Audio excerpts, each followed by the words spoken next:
Guys, magluluto ako ng ulam ko na may ganito galing sa Pilipinas.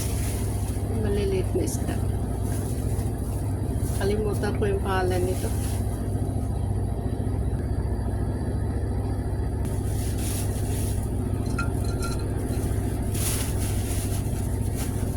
Dagdagan ko para may imimix ako sa aking ulam bukas.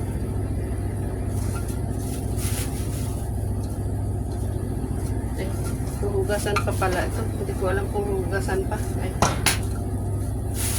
Hindi ko na alam. Bahala na dyan. Papakrunchy ko muna.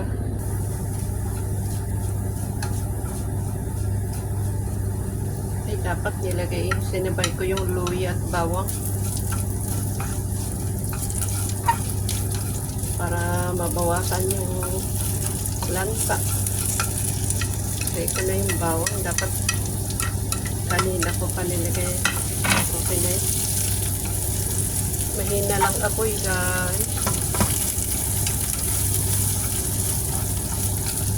Ay, okay lang. Kasi baka masunog yung bawang kapag kanina ko pa nilagay. Okay lang. Yung malapit na makrunchy bago ko ilagay yung bawang at luya. Kapag crunchy na, bawasan ko muna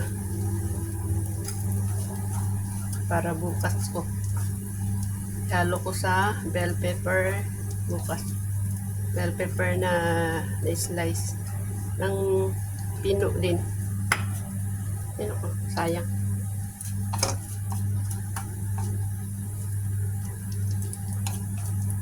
Pero ngayon, haluan ko ng gulay.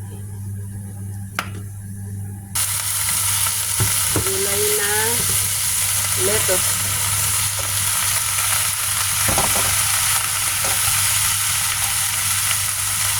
Kapag naging crunchy itong naprito na crunchy itong dried fish na to, yung maliliit na ito, tapos ilagay yung gulay, okay lang, masarap din. Kahit na lumambot na, sarap na. Dahil naging crunchy na. Parang yung chicharon na pag hinalo sa gulay ay masarap. Yung charon baboy. Ganito ko hinahalo yung aking ano palang pangalan dito? Dried dulong ata. Dulong. Oh, masarap na ang aking ulam with lettuce. Ito. May bawang, may luya. Pwede may sibuyas, pero mas gusto ko yung bawang lang. Pero pag kainin ko agad, pwede may sibuyas. Pero pag yung panghalo ko bukas, ayaw kong malagyan ng sibuyas. Salamat sa panonood. Next time ulit. Salamat sa mga sumusuporta. Views nyo. Maraming salamat. Thank you. Next time ulit. Thank you po. Very thank you.